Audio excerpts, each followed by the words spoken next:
Guys, in today's video I will be showing you how to fix Outlook bug problem. So the answer is easy. Just go to the settings and then scroll down to the apps section and then go to the search and search Outlook, and then go to the storage, and here you will find this clear cache option. Click on it. Now you can go check it if it worked, and if it didn't you can try to restart your phone or turn the Wi-Fi off and on, or the Bluetooth or the airplane mode. Also, you can try to clear data, but be careful. If you clear data, all this application's data will be deleted. This includes all files, the settings, the accounts, the databases, etc. So be careful if you want to clear your data.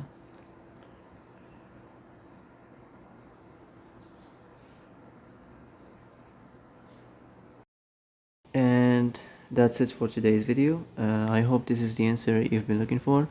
If you like this video, don't forget to like and subscribe, and see you in the next video. Thanks for watching.